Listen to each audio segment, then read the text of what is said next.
זהו רגע מכונן בתולדות הציונות ובתולדות מדינת ישראל. This is an evil law. A black flag hovers over it.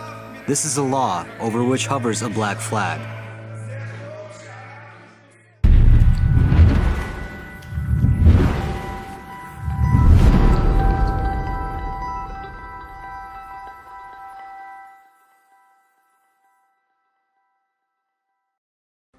The Jewish nation-state bill has passed, enshrining Israel as the national homeland for Jews, and asserting that national self-determination in Israel is unique to Jewish people.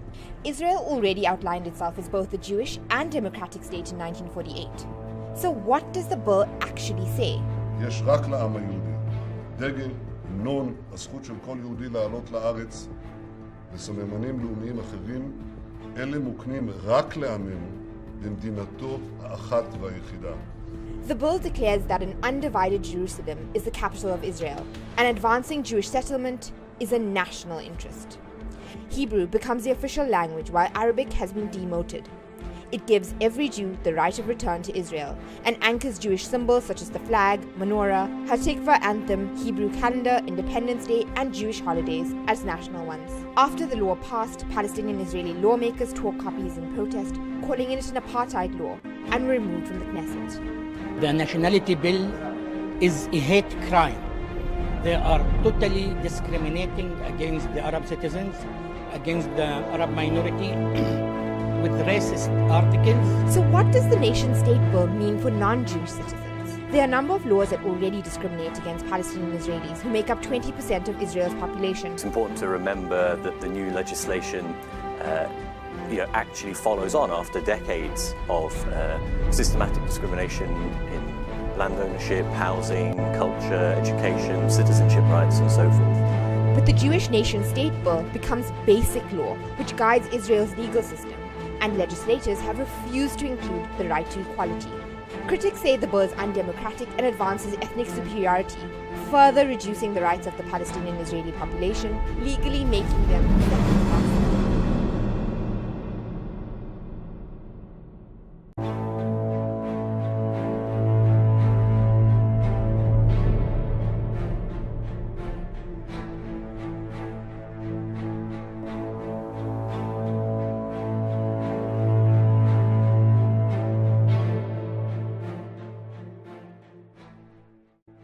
Israeli lawmakers have passed a law declaring the country the, quote, nation state of the Jewish people. The law says only Jews hold the right to exercise the national self-determination in Israel. And critics say it's a betrayal to the country's Declaration of Independence, which ensured equal rights to all of the country's residents. Joining me now by phone is Robert Berger. He's a reporter for CBS News Radio and is based in Jerusalem. Robert, thanks for joining us. Good to be with you. All right, so what exactly is included in the law and what is its significance? Well, like you said, the law simply declares that Israel is the nation state of the Jewish people.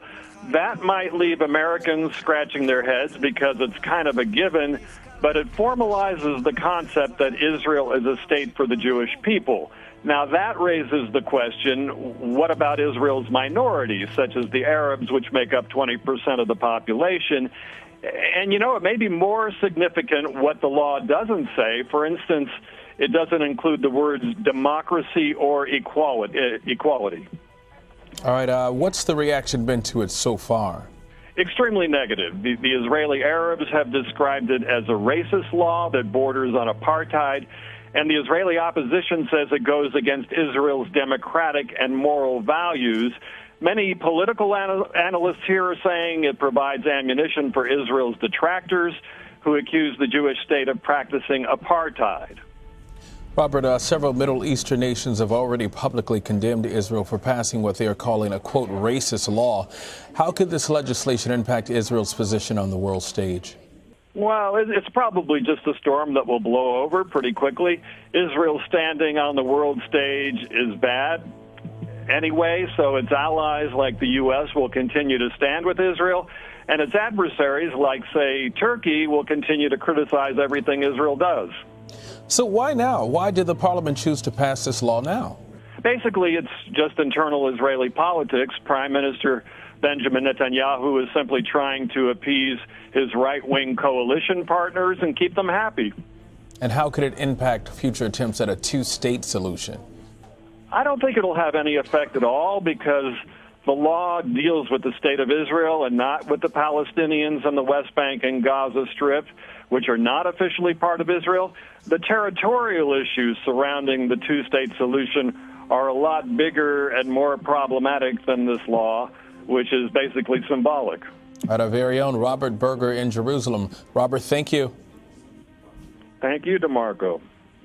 Israeli parliament has passed a contentious bill that defines the country as the nation-state of the Jewish people. The critics say it essentially diminishes the status of the country's Arab citizens.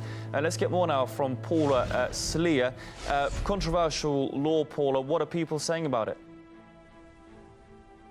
Well, it certainly is controversial. We've seen a number of heated debates in the country's Knesset, the parliament, over the fact that this contentious nation-state bill has now been passed into law.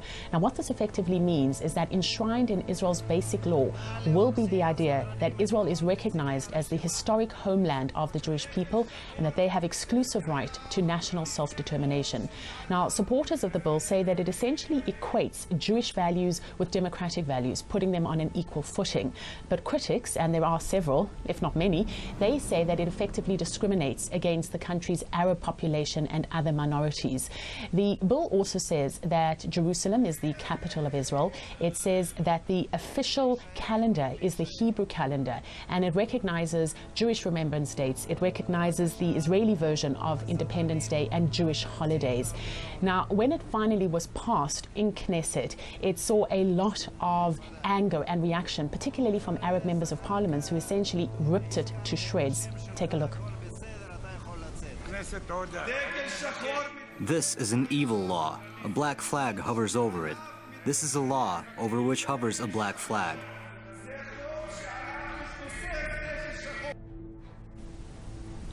Now, the Israeli Prime Minister, Benjamin Netanyahu, by comparison, has said that this is a pivotal moment in the history of Zionism and in the history of the State of Israel. He says that this means that Israel has effectively now enshrined into law the basic principles of its existence.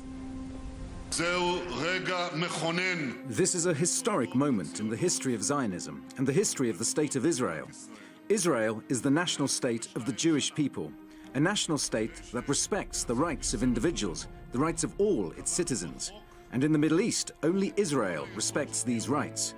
So today, we have written the law in stone.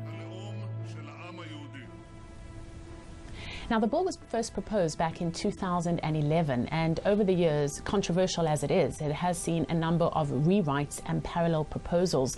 The country's Prime Minister Netanyahu has always supported it, and for years he has vowed that eventually it will be passed into law, and that's what we've seen happening now with a lot of reaction.